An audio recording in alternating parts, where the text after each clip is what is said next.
All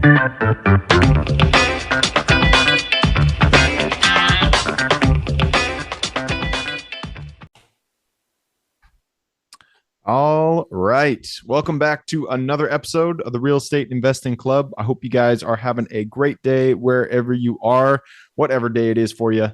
It is always Friday, as I say, every episode. So we're bringing, again, that Friday energy to you. It's going to be a good day because we're talking about land with Logan Swanson here on the podcast. He is a land flipper. He is and also has his own podcast, the Land Fixer Podcast. So for all you guys who just want to buy some dirt, this is the podcast for you. And I do have to preface all this. We are rehabbing my kitchen in the other side of the wall. And so there might be a little bit of background noise, but you know, it's real estate. I'm sure you guys will understand. So with that, Logan, thank you very much for hopping on the show. I'm excited to jump into this. Gabe, thanks for having me, man. All right. I told you before we got on here, we always like starting with stories. We like to hear how people got to where they are. So why don't you take us to the beginning of your story and tell us how you got here? Yeah. So around 2017, 2018, I was working as a construction project manager during the day, and I was moonlighting at a restaurant in the evenings, like a high-end steakhouse here in Dallas, and had 3 kids, married, and just no time for really any of it, right? I wasn't really able to spend time with my family. I wasn't able to participate in just putting my kids to bed every night.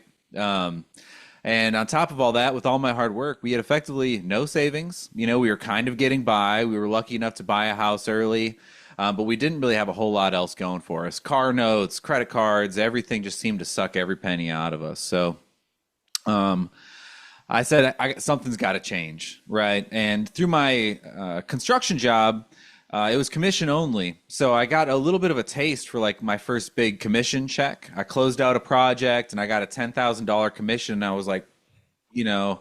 You were a project manager and it was commission only? Yes. Yeah. Sales and project management. Wow. Yeah. Roofing and remodeling in Dallas, Fort Worth is a wild beast. There's no licensing. It's running and gunning. So, all right. So anyways, yeah, I got my first big paycheck, $10,000. And it just kind of dawned on me that this world really isn't, designed to make you rich if you're collecting payments from, an employer, or at least those opportunities are few and far between. And I knew the clip at which I wanted to get my life back on track. It wasn't going to happen working for somebody else. So I started digging into what I could do. Folks around me suggested I get into real estate. So I started reading and Bigger Pockets and podcasts and all this. And I was like, everybody was saying, go buy a house, you know, like go buy a rental home. I was like, I can barely afford my house. Other people said wholesaling, and just none of it really added up for me until finally I kind of kept going down the rabbit hole, and I ran into a guy who, his name's Mark Podolsky, the land geek, yeah. and he taught a course on land flipping. Yep. And I said, wow, you know, he said you could go buy land for $50 an acre, $100 an acre, and then just go resell it for $200 or $300 an acre out in West Texas and New Mexico and some of these desert arid regions. And I said, well, that's more affordable for me. You know, that's viable. So I started. I like I said, I really didn't have money, so I went to a family friend of ours who was kind of a mentor at the time, and I got a $2,000 zero interest loan for 1 year, and used that to go send my first direct mail, start acquiring land, and I've never turned back. Within 3 years, we had land holdings in 14 states. We, to date, have done, I don't know how many hundreds of transactions, funded millions of dollars worth of land transactions. We've grown into more than just flipping. You know, we do subdivisions, we do funding for other investors. I have a land marketing website. We have a new wholesaling website. We've just kind of kept growing and growing. And now with the podcast, I'm really just trying to shed light on the industry as a whole, which is more competitive now, but there's still a lot of room to grow within its verticals. Nice, man. Yeah, I love having you you land guy. I've had Mark on the show. He's very knowledgeable, and I love having you land guys here because it's such a unique asset class for real estate. It's really it is the basis of real estate because it is the land. It's what everything is built on top of. That's right. Foundational. So you can't be more, yeah, foundational than land. But it's also a really great strategy, especially for people who are just getting into real estate because of exactly the things that you mentioned. That the barrier to entry is a little bit lower in terms of the capital required for most, you know, land parcels. I'm not going to say there are. I've seen land go for millions of dollars in inner Oh cities, yeah. but for if you're looking, West Texas, Arizona, some Midwest areas, you can find land for pretty cheap. So the barrier to entry is lower, and there's still good. It's not as competitive. I'm not going to say it's not competitive. Everything is competitive, but it's not as competitive as multifamily, triple net lease, that kind of stuff. Things Hmm. that really have the big dollars into it. So great asset. So yeah, I love talking to you guys. Why don't you kind of went through your story. You said you got that first deal, and then you said you got millions of dollars later. You've you've done plenty of deals since then, but there is a huge gap in the middle, and that's what we really want to focus on for people who are interested in this asset class, who want to grow their own business. So, Hmm. let's start. Let's start with the kind of the catalyst for, well, after that first deal. Once you're able to really establish it into a business, not a hey I did a deal, hey I did a deal, but hey, this is an actual business that I'm running. Hmm. What were the try to pick out like one or two or three things that you did that allowed you to scale it? Yeah. So, well, first thing, being one of the Mark students back in the day, he was preached heavily on owner financing your land, generating a note portfolio that allowed you to sell land for a higher price point, but then also sort of create a predictable stream of income into your business. And we heavily relied on that. Kind of two things happened for us simultaneously. One, we started doing really well in this county, Culberson County, where we were buying 5, Middle 10, of 20 nowhere. acre tracts of land, middle of nowhere. There's, I think, one town in the whole county called Van Horn with a population of like a few thousand people. And it's an enormous county, enormous. And early on, we found somebody who said, "Hey, I'll buy any land in this area for roughly $300 an acre." He was an oil and gas guy, and he was sort of a land collector. He was buying Mm. speculatively, trying to create this patchwork of vacant land because he saw a future in. This is what he told me. I don't really know. He was kind of sketchy in some ways, but he said he had this vision of Texas being all solar and wind powered, and these solar farms required water because they're all effectively steam engines. I don't know all the I did details, not but he know was that, like, actually. That's yeah. So funny that a something that is generating electricity requires a different source of electricity to power it. yeah, well, I Whatever. mean, I believe there's different types, but the one that's most efficient is you have this array of solar panels. Um, anyways, I don't know all the Okay. details, but Okay. so Yeah. he's like, I need all this land, a patchwork of it, because they're going to eventually need to start running water lines to all these different farms that are going to spring up. And I want my land to be in the middle of all these, and I'm going to Okay. get easements and negotiate whatever. So $300 an acre, I was buying for like 50 to $100 an acre at the time, and there was no shortage of land for me to buy. So very early on, we found this like money making machine. We would buy 50 to 100 acres at a time, get in touch with him. Once we actually drove out to Midland where he was, and he would just hand us $26,000, $30,000, and within that first year, I felt like I was stealing. It was like I was absconding with money. And then simultaneously, we were selling a lot of these properties on owner finance. So we were buying, a 5 acre lot for $400, and we would sell it for $99 down and $99 a month for 2 years or 3 years. Um, and you take 10 of those notes, and all of a sudden you're making $1,000 more a month with no tenants, no termites, the sort of the classic jazz.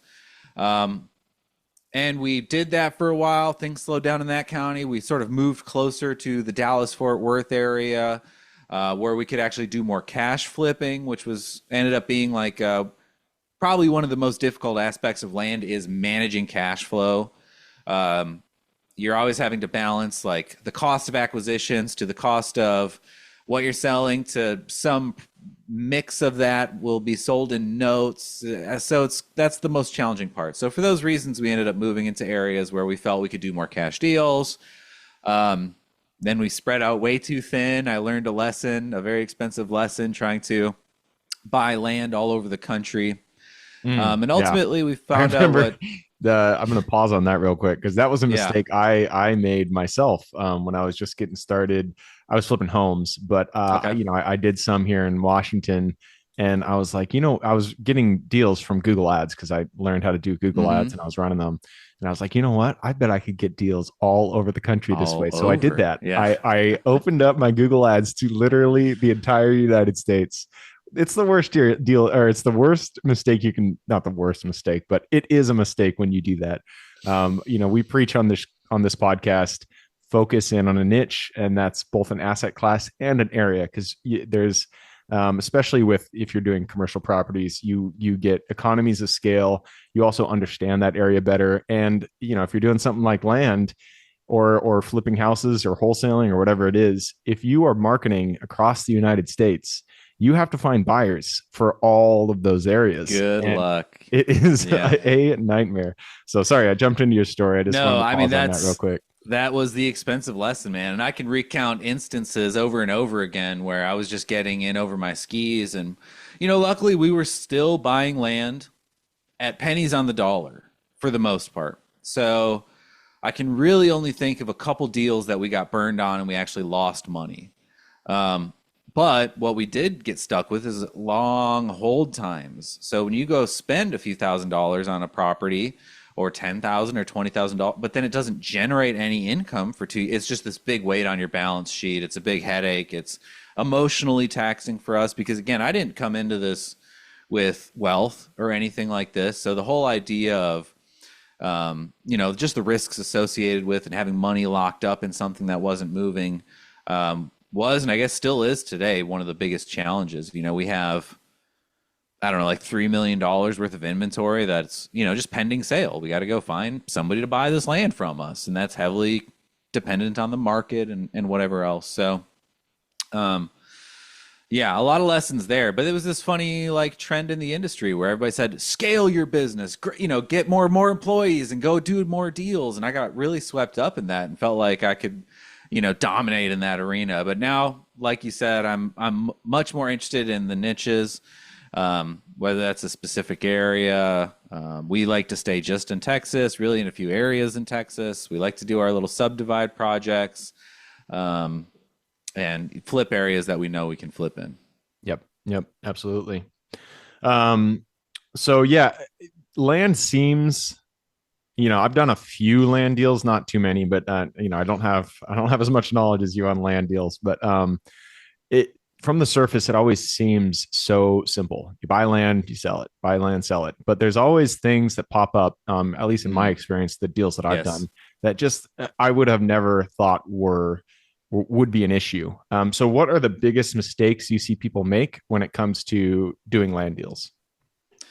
Yeah, I mean, a lot of it, you just get burned in the due diligence. We had a deal. There's a guy that I'm mentoring right now who's, I'm trying to do the same thing. He's kind of starting with no money. I'm teaching him how to like build lists by himself, just operate completely off cold calling, and he's doing a great job. But he brought me a deal which the initial underwriting was excellent. This guy was willing to owner finance this 70-acre tract to us, about an hour and a half south of Dallas here. There's county road frontage on both sides. It was a very simple subdivide into 4 lots. We would have bought it for around 6,000 an acre, and the disposition price looked to be around 12 to 14,000 an acre. And on 4 tracts for a simple subdivision, we could have made, I don't remember, it was a couple $100,000 or $300,000, something like that, in a few months. It was a pretty desirable area. We looked into it. We kind of played around with the numbers a little bit. We started working at maybe seeing if he could owner finance it so that our capital input was a little lower and we could have a higher cash on cash return. And I started getting this feeling like this guy was being a little deceptive. So I brought it to my partner, had him help underwrite the deal, and he said, hey, I'm looking at all these comps, and it seems like a big factor here for valuation is water. And I said, no, don't worry. I already checked. There's a water line that runs right past the property. You can see homes on either side. It's not going to be an issue. But once we get it under contract, I'll go ahead and contact the water company and verify all that. But he pushed back on me, said, I want, he's like, go check that out first. So I go check that out first. And sure enough, this guy that we're buying the land from, he bought it with the intention of doing the exact same thing. And what he did is he reached out to the water company, and the water company says, hey, we no longer have capacity on that line. And the only way for us to run water to you would be to upgrade the line from this area to this area. And then we would have to run it across the property. And then when you factored in that, plus the additional surveying costs and the headache and everything else that would roll into it, it sucked almost all of the profit out of the deal.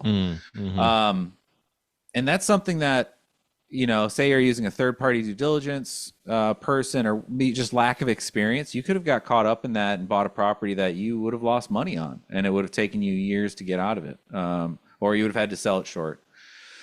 So that's an example, but I mean, there's all sorts of zoning, bad neighbors, inaccurate surveys, inaccurate mapping software, because you're oftentimes just relying on a GIS map or some series of satellite imageries.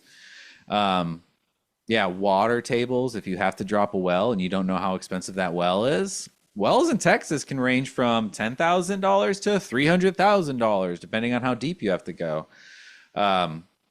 So it is kind of a different language. You have to focus more on like utilities or access to utilities oftentimes. Easements, things of that nature. But then also one thing that we encounter a whole lot, which I think is maybe more common with land, is messy title issues. Breaks in title. Because, these affordable properties, which is usually where we operate in, oftentimes they're not willed correctly, or the will doesn't get probated, or, so it's very common to run into a long closing time, or, needing to bring attorneys in to clean things up, or go through the probate process, or do quiet title or something like that.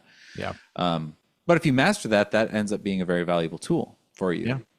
That's actually, I'm curious. I'm actually dealing with a property when we market for mobile home RV parks, which is what I buy. A lot of times we get land because somebody had a mobile home park at one point, and I'm dealing with this one. I actually have it under contract right now, and it was the owners died, and they basically, it said in the will or something, it was like it goes to their heirs, but there's essentially a break in title to the person who currently owns it, because the original owner, they died in like the early 1900s, and there was two brothers. Both of them have passed. One brother didn't have any kids.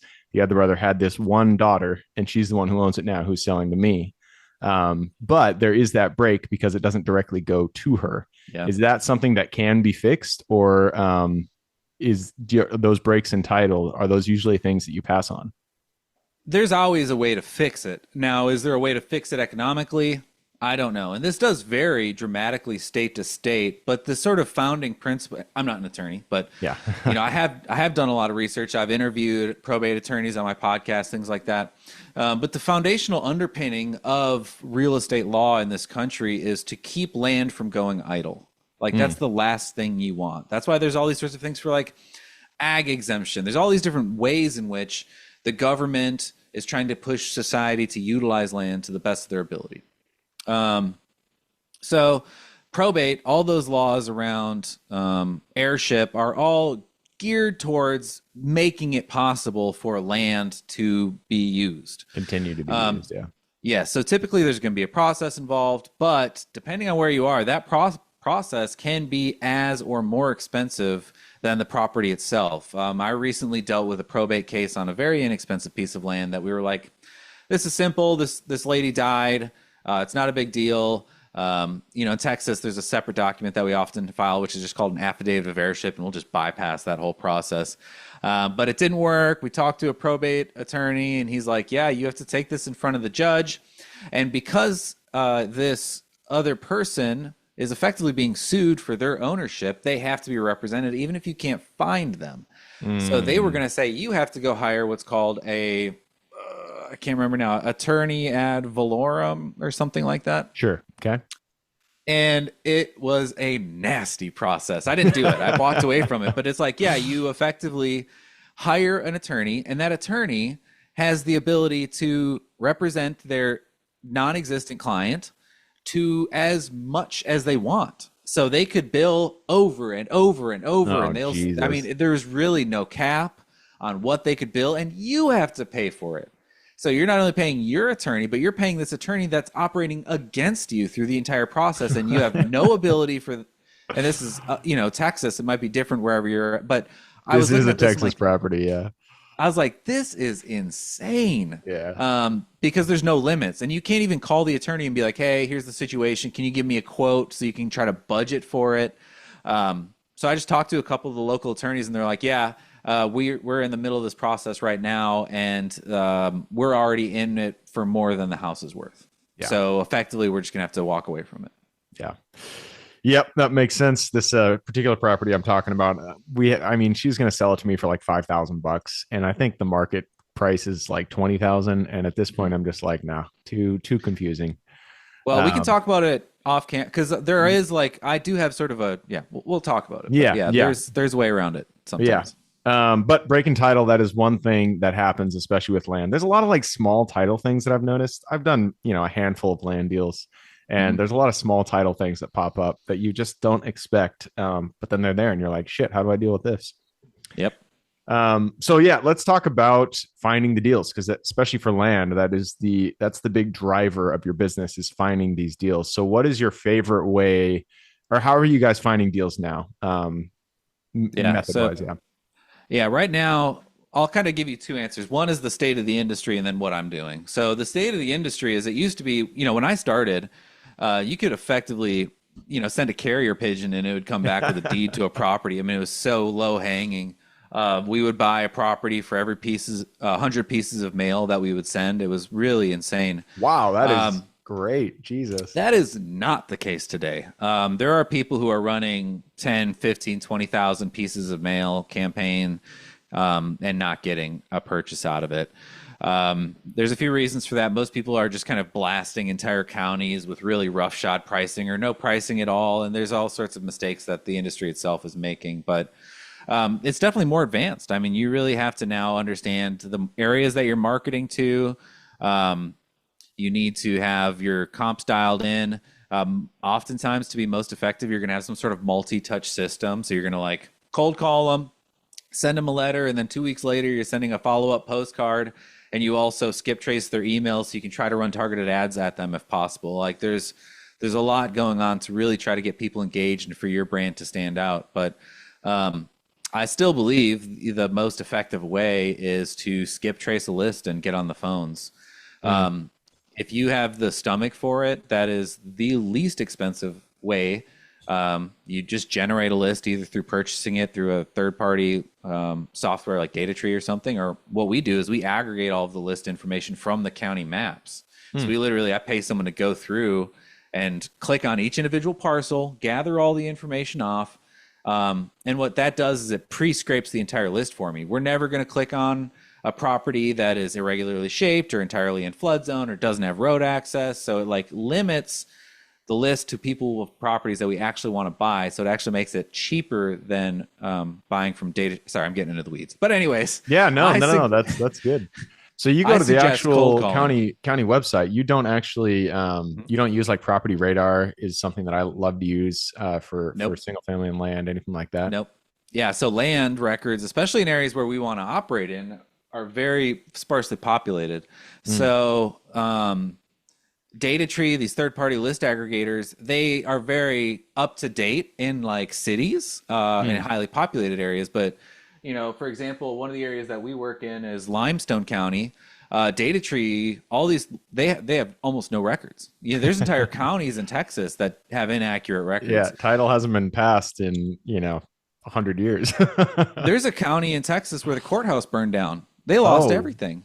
Wow, what's DataTree going to do? You know? So I also made, and I'll just tell you one of the most expensive mistakes I ever made when I was in that phase of just kind of buying land all over the place.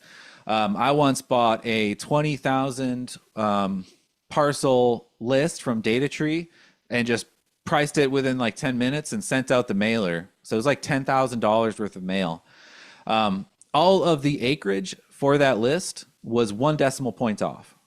So Oof. all of my offers were 10 times more than they should have been. Got Um, just flooded with calls. I will take your offer right everybody was now. ready to sell. I don't know. It was crazy. So yeah, I mean, I effectively threw away $10,000 just because the not only was the data bad, but I was just operating hastily. So kind of expensive lesson learned there. But yeah, so I don't use those services at all. You need a competitive edge. So your competitive edge in every space should start with, in my opinion, the best data possible. Not the most convenient or the cheapest, the best data. Yep. And the county, if you call the county tax office and you say, "Hey, I need to update my address," they go into the software and they go doot doot doot doot, and then 5 minutes later, the address is updated on the GIS map for the most part. So if your goal is to have the best data or the most current address or whatever is going to make you stand out, then there's really only one source for that information. Now, it takes a little bit more work, but like I said, it's actually cheaper for my business because I do not send mail to properties that I don't actually want to buy. I don't flood my acquisition manager with leads that we don't actually want to engage with. So, like the downstream costs are way make up for the upstream effort. Yeah. Yeah. That makes sense. Um, Interesting. So, and you mentioned cold calling is actually your favorite method, even above letters, mailers these days. You just prefer to get on the phone and call. Yeah, and really that kind of brings me to what I was answering before. These are what I consider now the industry standards. We do really limited acquisition campaigns now, but most of my deals now come from a sizable network. Mm. So I make myself valuable and available to other people in our industry. I run a local meetup group here in Dallas. It's one of the biggest networks of land investors there is. My funding company, my marketing company, all these different channels are constantly reaching out and pulling people into my network, and they bring me deals or the complicated issues or the things that they know I have experience with. And then oftentimes I'm either funding or doing some sort of joint venture deal with them, providing them coaching, or every once in a while, like I said, I'll take somebody from the ground up and educate them fully in the industry and say, hey, just bring me all your deals, Oh, and I'll nice. make sure that you get paid. Yeah, that's smart. Um, cool, man. I love this topic. I love, you sound like your your strategies you've evolved over time, and so Hmm. seeing that evolution really does help. And anybody who wants to get started. With that said, we have run down the clock, so we do need to move Yeah, on. Are you ready for the quick question round? we'll see. Yeah. All right. Starts with what does it start with? It starts with education. Could be any form, could be a conference you've gone to, mentorship program you've been a part of, movie you've seen, book you've read, whatever. I just need two recommendations, one for general life wisdom and then one for real estate. Yeah, so I would say general life wisdom would be either between, I'll give you two, The Tao of Pooh, like I found it's very important to stay Yeah. calm. So that book is excellent. Or that's The Seven that's Habits Winnie of the Pooh, Highly, right? yes, yep, Winnie I the Pooh, love it. I The love Tao it. of Pooh. Um, or The Seven Habits of Highly Effective People. I know it's kind of very common, but man, do I go back to that almost on a daily basis in my head. Then as far as like education, I would ascribe a lot of my success to what I studied in college, which is Greek and Latin. Because if you study other languages, it programs your brain to think logically and get to first principles very quickly. So anything that you can do to work on languages and learning languages, you're training your brain to operate maximally. So I would say that's probably one of the best things you can do to help yourself across the board. Very cool. Yeah, when I studied abroad in Spain to learn Spanish one time, and those 6 months, my brain was just it's crazy when you're learning a new language in the country that you're Hmm. learning that you're trying to learn the language of. You just turn to jelly. Your brain just gets exploded. But afterwards, it's amazing how much language really does affect your ability to think. So that's a interesting call out and a good one. So that moves us to the next question. This is for your younger self. Let's go back to the Logan, who was just getting started. He was just closing that first land deal. Go back to him, look him in the eye, give him one piece of advice moving forward. Don't be afraid to move quickly and make mistakes. Um, it's fine.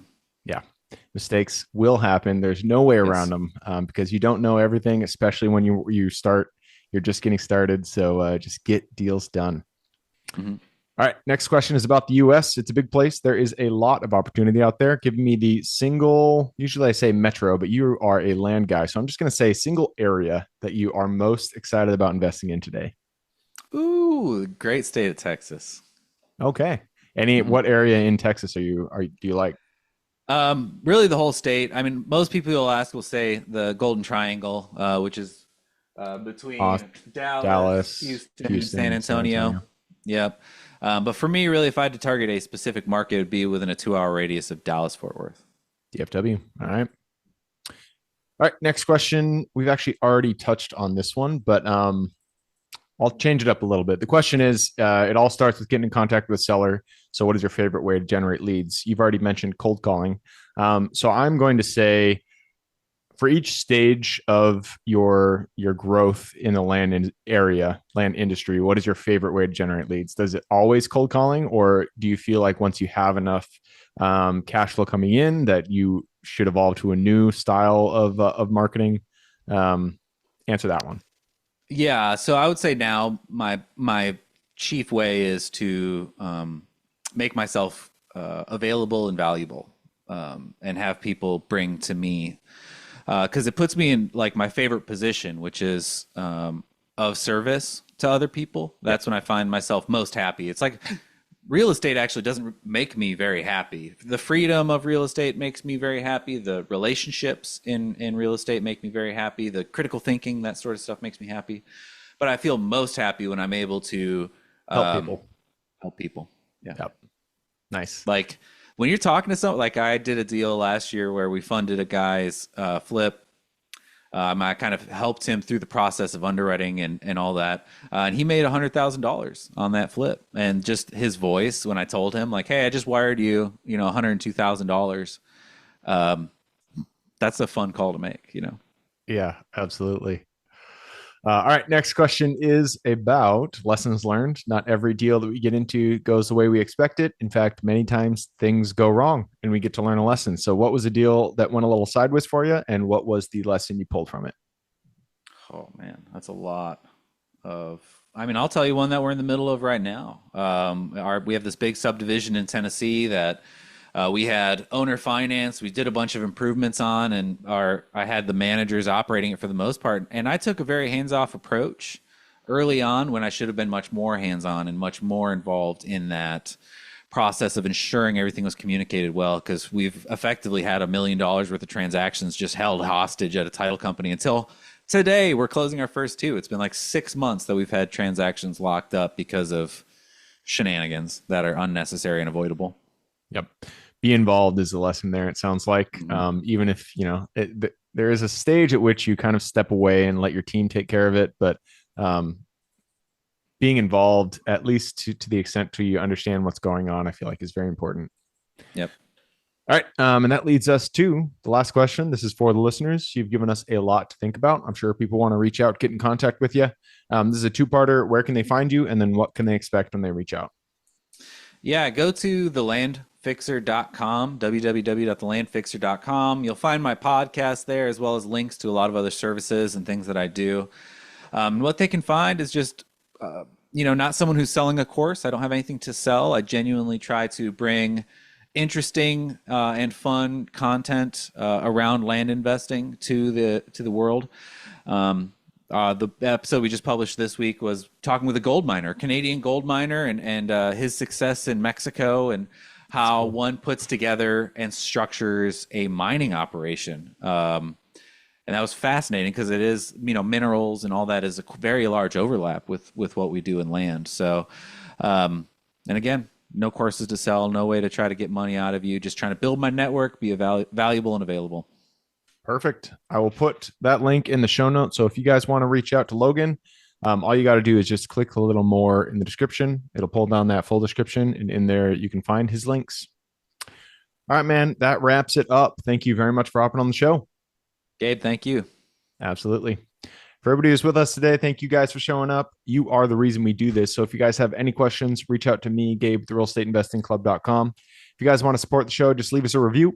Other than that, hope you guys have a great week. Keep rocking real estate, and I look forward to seeing you on the next episode.